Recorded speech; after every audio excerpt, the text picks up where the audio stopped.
الرحيم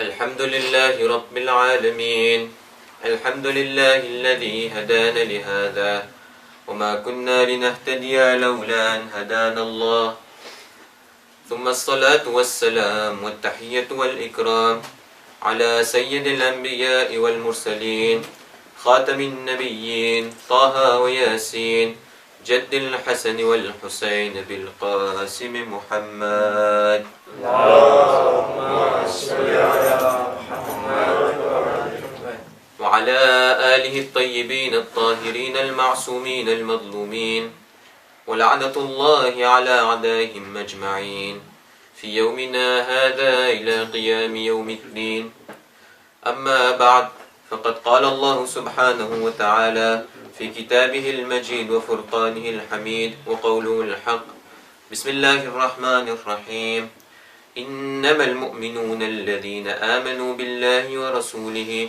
ثم لم يرتابوا وجاهدوا بأموالهم وأنفسهم في سبيل الله أولئك هم الصادقون صدق الله العلي العظيم صلى على محمد وآل محمد اللهم صل على محمد بسم الله الرحمن الرحيم رب اشرح لي صدري ويسر لي أمري واحلل عقدة من لساني يفقه قولي. حاضرین مجلس السلام علیکم و رحمت الله و برکاته.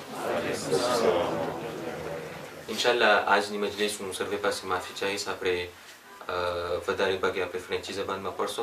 ઇન્શાલ્લાહ બધાને તેમાં સરખા આવશે. સલ્લુ અલા મુહમ્મદ વ આલી Muhammad.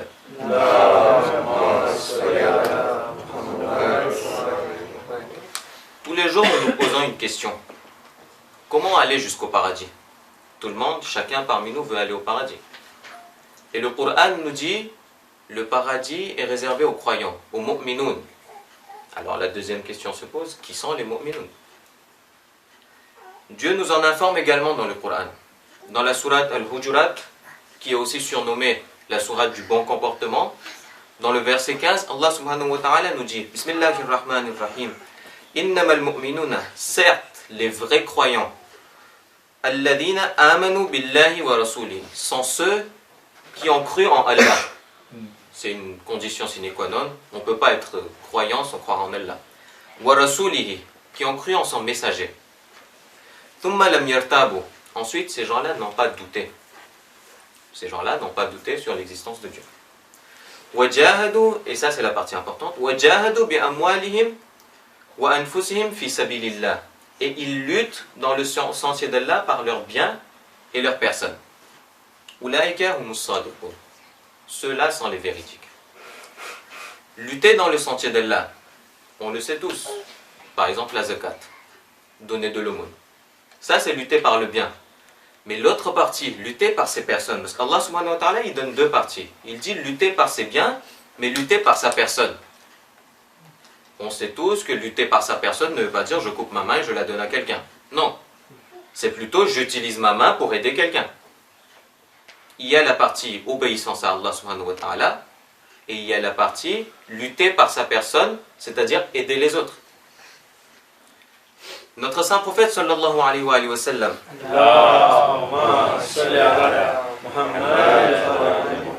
notre prophète résume l'islam en deux parties. Ce sont deux grandes parties, mais si vous voulez simplifier l'islam, c'est le résumé. Rasulullah nous dit, l'islam se résume en deux parties. L'obéissance à Allah subhanahu wa ta'ala, c'est-à-dire servir les personnes, servir les créatures de Dieu. On doit obéir à Allah, mais une façon d'obéir à Allah, et la deuxième partie de l'islam, c'est servir les créatures d'Allah subhanahu wa ta'ala. Comment servir les créatures d'Allah subhanahu wa ta'ala? Bien sûr, la réponse qui sort, ce serait aider les autres. Mais avant d'aider les autres, il y a une partie encore plus importante qu'il arrive qu'on oublie. Il faut certes aider les autres, mais avant de les aider, il faut savoir les respecter. Est-ce qu'il n'y arrive pas des fois qu'on oublie cette partie? On pense toujours à aider les gens, mais sans vouloir les respecter. Je donne un exemple simple. Le amr bil ma'ruf, c'est une aide à une personne. C'est-à-dire quand quelqu'un fait une erreur, quand quelqu'un fait quelque chose de haram, on va lui expliquer que ce que tu fais n'est pas correct. C'est un amr bil ma'ruf. On est en train de préserver quelqu'un d'un guna. Mais n'y a-t-il pas une façon de le faire? N'y a-t-il pas un respect dans la façon de faire? Est-ce que si une personne fait une erreur devant tout le monde, je vais lui dire devant tout le monde que ce que tu fais est interdit? Ou plutôt, je vais attendre qu'il soit tout seul pour préserver sa dignité? Donc, dans le fait de rendre service aux gens, il y a une partie qui est respecter les gens. Et respecter les gens commence par de petites parties. Certes, il faut préserver l'honneur des gens, mais respecter les gens commence par le bon comportement. Le premier bon comportement qu'on puisse avoir, c'est quand on voit quelqu'un, on lui fait salam. Si ce n'est pas un musulman, on lui dit bonjour, par exemple. Et ce bonjour, vous n'allez pas me croire, mais ce bonjour, il peut sauver des vies. Le bonjour, il peut sauver des vies. Alors, je vais vous raconter une anecdote, ce sera plus clair. Il y avait un ingénieur qui travaillait dans une usine. Alors, un jour, ce qui s'est passé, c'est que par erreur, il est rentré dans un coffre. Beaucoup d'ingénieurs et des gens qui sont en voie de devenir ingénieurs. Inch'Allah, tout le monde réussira par la voie de Dieu. Un ingénieur travaille dans une industrie. Alors, un jour, il est entré dans un coffre. Il est entré dans un coffre. Et par malheur, la porte s'est refermée derrière lui. Il n'y a aucun moyen d'ouvrir un coffre de l'intérieur, uniquement de l'extérieur. En général, un coffre est tellement bien fait que même le réseau ne passe pas pour qu'il puisse appeler dehors. Alors ce qui s'est passé, c'est qu'une fois à l'intérieur, il s'est fait enfermer, et là il a commencé à se demander. Il regarde son téléphone, il n'y a pas de réseau, je ne peux pas appeler. Comment je fais maintenant? Donc il s'est dit, c'est la fin, je vais attendre ma fin tranquillement, il n'y a plus de solution. Et là, quelqu'un vient lui ouvrir la porte. C'était le gardien de l'usine. Le gardien de l'usine vient lui ouvrir la porte. Donc lui, il sort. Déjà, il remercie le gardien. Tu viens de me sauver la vie. Mais après, il se pose une question. Comment le gardien a su que j'étais à l'intérieur? La question se pose. Il n'a pas pu appeler, il n'a rien pu faire. Comment le gardien a su que j'étais à l'intérieur? Là, le gardien lui répond. C'est que quand tu es sorti, aujourd'hui, le soir, personne ne m'a dit au revoir. Toi, tu avais une bonne habitude, c'est que quand tu venais, tu me disais bonjour. Et quand tu repartais, tu me disais au revoir ou bonne soirée. Et aujourd'hui, j'ai remarqué que personne ne m'avait dit au revoir. Donc je me suis dit, il est encore à l'intérieur. Donc je suis venu te trouver. Le bon comportement, certes, il implique le respect des autres, mais quelque part, il est important pour nous aussi. L'être humain est naturellement fait pour vivre en société. Et on ne peut pas vivre en société sans le respect mutuel. Sallallahu ala Muhammad wa ali Muhammad.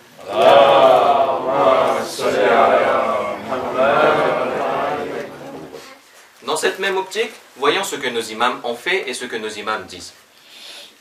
Quand l'imam Ali alayhi salam était khalifa, il a envoyé un de ses compagnons, Jamil Malik Ashtar, pour gouverner l'Égypte. À ce moment, il a écrit une lettre à Malik Ashtar. Il lui a dit, retiens bien une chose, ne fais pas d'injustice. Respecte les gens, sois équitable avec les gens. Pourquoi? Pour deux raisons.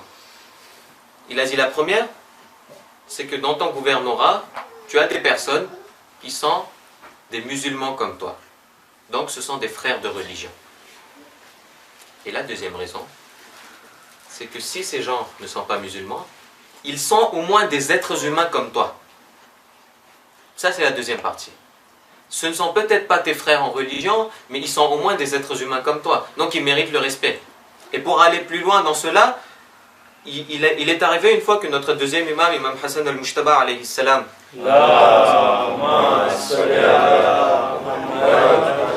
était au Hajj. Notre deuxième imam était au Hajj. Un de ses partisans faisait le tawaf. Et il faisait le namaz qui va avec le tawaf. Un nécessiteux est venu pour demander de l'aide. Le partisan fait namaz, un nécessiteux est venu demander de l'aide. Là, l'imam, qu'est-ce qu'il fait? Il dit à son partisan d'arrêter son namaz. Il dit, aide le nécessiteux d'abord.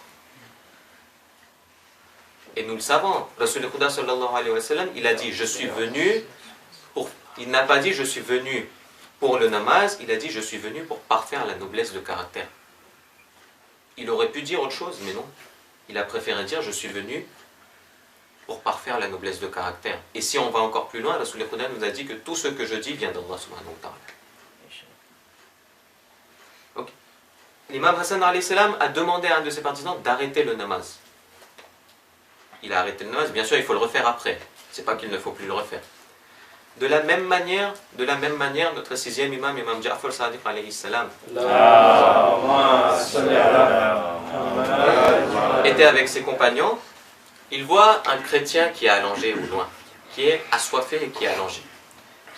L'imam alayhi salam donne sa gourde à ses partisans et leur dit allez donner de l'eau. Ses partisans vont voir le chrétien et ils reviennent en courant. L'imam leur demande qu'est-ce qui s'est passé. Alors les partisans disent oh imam, c'est un chrétien. À ce moment, l'imam ne dit rien du tout. Il prend sa gourde, il court vers le chrétien pour lui donner de l'eau. Et une fois qu'il a donné de l'eau au chrétien, là il dit à ses partisans c'est peut-être un chrétien, mais c'est au moins un être humain. Nous devons nous demander, nous voulons toujours aider les gens, mais n'oublions-nous pas le respect des gens quelque part. Parce que Rasul Huda sallallahu alayhi wa sallam nous a dit, il a dit à ses partisans, sallallahu alayhi wa Muhammad wa ali Muhammad.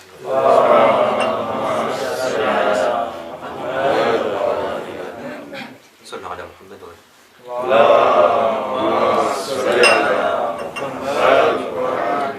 Il a dit à ses partisans une fois, chaque bonne action vous fait un arbre au paradis. Alors ses compagnons ont commencé à se dire, moi je dois avoir beaucoup de jardins au paradis. À ce moment, Rasul Huda il ajoute, mais il suffit d'une allumette pour brûler tout. Ya Rasulallah, qu'est-ce que cette allumette? La mauvaise action. N'arrive-t-il pas que nous voulons faire le bien et que derrière nous faisons le mal plutôt? Allons plus loin dans le respect des gens. Nous avons dit, il faut servir les créatures. Il faut les respecter. Mais il y a une manière, il y a une chose précise sur laquelle je veux arriver aujourd'hui. Et c'est quelque chose à laquelle on ne pense peut-être pas. J'ai parlé du bonjour et du au revoir. Dans la même optique, la question que j'aimerais poser, c'est que s'il y a des gens qui font du bien autour de nous, pensons-nous à les remercier? Ne leur mettons-nous pas des bâtons dans les roues? Et le Coran nous l'apprend. Surah Rahman, le ayat que nous connaissons tous par cœur. Bismillahirrahmanirrahim. Hal jaza'u l'ihsan illa l'ihsan. Le rendu d'un bienfait n'est-il pas un bienfait? Nous connaissons tous la réponse, c'est oui. Pourquoi Dieu il le met en question? En français on appelle ça des questions rhétoriques. C'est des questions dont on connaît la réponse. On sait tous que si quelqu'un fait un bienfait, nous devons le lui rendre par un bienfait. Et d'autres hadiths nous disent une chose, c'est que si quelqu'un fait une bonne chose et qu'il n'est pas honoré à sa juste valeur, il y a une injustice qui a été commise vers lui. Est-ce qu'il n'arrive pas que nous oublions de remercier quelqu'un? Ou au lieu de le remercier quand il fait une faute, on va lui tomber dessus, alors qu'on oublie tout ce qu'il a fait de bien. Si je vous montre un mouchoir blanc avec un point noir dessus, on va se focaliser sur le point noir plutôt que voir le mouchoir blanc. Est-ce qu'il ne faudrait pas plutôt voir tout le blanc qu'il y a autour? La question se pose. Il y a trois manières de réagir à une bonne action faite vis-à-vis de nous. La première, ce serait d'essayer de lui rendre son dû. Ce serait, quelqu'un m'offre un téléphone, je lui offre une tablette. J'essaie de lui rendre son dû. C'est l'exemple le plus simple. J'ai un phone, pas besoin d'en avoir. La deuxième façon, c'est que si quelqu'un m'offre quelque chose, je ne peux pas lui rendre son dû. Je ne suis pas capable. Dans ce cas, le minimum que je peux faire, c'est de le remercier. Ou de l'encourager. Ou au minimum de l'honorer. Et la troisième façon, c'est le groupe dans lequel on ne doit pas être. C'est être ingrat vis-à-vis des gens. Une personne me fait un bien, le lendemain il a fait une erreur, j'oublie le bien qu'il a fait pour moi, et je vais lui tomber dessus. Pourtant il n'aura même pas fait exprès. C'est la question à laquelle nous devons réfléchir. Hal jaza'u l'ihsan illa l'ihsan. C'est ce que le Coran nous dit. Nous devons certes servir les gens, servir les créatures, mais la première étape de servir les créatures, ça se passe par les petites choses. On parle souvent du respect de l'humanité. On parle des grands mots du respect de l'humanité. Mais ce respect, il commence par les petites choses. Si quelqu'un vous fait un bien, le minimum qu'on puisse faire, c'est déjà de ne pas être ingrat, et encore plus, lui dire merci. Au minimum, lui dire merci. On ne pourra peut-être pas lui rendre quelque chose, mais au moins on peut lui dire merci. Qu'il puisse se dire que ce que moi j'ai fait, au moins j'ai fait quelque chose de bien. N'oubliez pas une chose. Imam Ali alayhi salam nous a dit que sallallahu alayhi Muhammad wa alayhi Muhammad.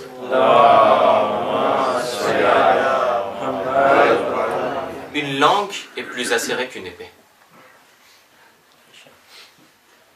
Nos paroles peuvent blesser encore plus qu'une épée. Alors si, imaginez un cas précis. Une personne qui fait le bien autour de nous. Au lieu de le remercier, si nous sommes ingrats, si cette personne, elle arrête de faire ce bien, nous en serons responsables. Et le fait que nous ayons été ingrats fera que cette personne, elle arrêtera de faire le bien autour d'elle, mais encore plus loin, tous les gens qui profitaient de ce bien n'auront plus ce bienfait. Est-ce que nous en serons pas responsables? Une autre façon de voir les choses, le cœur d'un mu'min, c'est la maison d'Allah subhanahu wa ta'ala. Est-ce que nous devons casser le cœur d'un mu'min? Une autre façon de voir les choses. Il ne faut pas commencer par voir grand. Non, on commence par les petites choses pour arriver plus loin. Commençons déjà par rectifier nos paroles. C'est la première chose qu'on puisse faire. C'est que quelqu'un fait du bien, on le remercie. On fait attention à ce que chaque parole qu'on dise ne blesse pas quelqu'un. Le respect d'autrui est une très grande chose, mais elle commence par les plus petites actions possibles. Quelqu'un fait le bien, nous ne sommes pas capables de faire la même chose, pensons à respecter ce qu'il fait, pensons à encourager ce qu'il fait, pensons à l'honorer dans ce qu'il fait, en lui disant « Masha'Allah, toi tu peux faire quelque chose que moi je n'arrive pas à faire, que Dieu te préserve. » C'est le minimum des paroles qu'on puisse avoir. Nous devons réfléchir là-dessus. Sallallahu ala Muhammad wa alayhi Muhammad.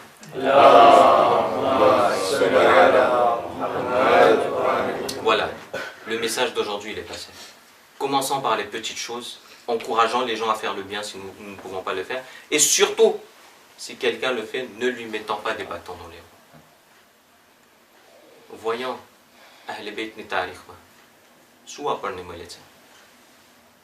રિવાયતમાં આપણે પાસે છે બસ અમુક જુમલા મસાઇબના ને zahmat તમામ શામિલ. રિવાયતમાં આપણને મળે છે શું મળે છે કે ઇમામ અલી અલૈહિ સલામ જ્યારે ખલીફા હતા ત્યારે માણસોને ખબર જ નહોતી પડતી કે આ અમારા ખલીફા છે. ફક્ત જે ઓળખતા હતા એ લોકોને જ ખબર હતી કે અમારા ખલીફા છે. અને એવો પણ વખત હતો કે રાતના ગુણી ઉપાડીને ઇમામ યતીમની મદદ કરતા હતા. અને જ્યારે ઇમામને ઝરબત લાગે છે ત્યારે યતીમો લોકો આવે છે દૂધનો પ્યાલો લઈને કે આ પ્યાલો અમારા ઇમામને પીરાવી દો, કદાચ તેને શિફા મળી જાય અને ઇમામ બચી જાય. અફસોસ કે તે અહેલે બેતના ઘરાના કે જે બધાના બચ્ચાઓની ધ્યાન રાખતા હતા તેઓના બચ્ચાઓ પર કેટલું જુલ્મ કરવામાં આવ્યું. હા અઝીઝો, એક યતીમાનો અમુક મસાઈબ પડવા છે મને. સૈયદા સકીના જ્યારે જોઈ છે કે જ્યારે મુસ્લિમની દીકરી યતીમ થાય છે ત્યારે જોઈ છે કે તેના બાબા મુસ્લિમની યતીમા ઉપર હાથ ફરાવે છે. સામે ગરીબાનું મંજર આવે છે. સૈયદા સકીના 4 વર્ષની નાની છોકરી છે, તેને એમ થાય છે કે મારા બાબા ગુજરી ગયા છે, મારા બાબા શહીદ થઈ ગયા છે, હમણાં કોઈ મારા માથા ઉપર હાથ ફરાવશે, હમણાં કોઈ મને પ્યાર કરશે. પણ અફસોસ તે ઝાલિમો આવે છે, પ્યારના બદલીમાં તમાચાઓ આપે છે અને ગોશવારા છીનવામાં આવે છે, કુફા લઈ જવામાં આવે છે, શામ પર લઈ જવામાં આવે છે. એક વખત તે પણ આવે છે કે સૈયદા સકીનાની આંખ બિચાઈ જાય છે. જ્યારે ગુસલ લેવાવાળા ગુસલ આપે છે ત્યારે તે કહે છે, સૈયદે સજ્જાદને બોલાવવામાં આવે છે કે યા સૈયદે સજ્જાદ, શું આ છોકરીને કઈ બીમારી હતી?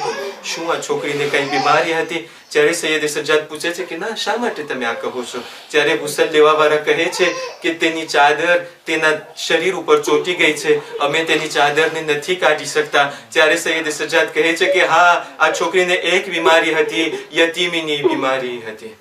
અલા લઅનતુલ્લાહિ અલલ કૌમિ ઝાલિમીન وسيعلم الذين ظلموا أي منقلب ينقلبون إنا لله وإنا إليه راجعون. ماتم حسين.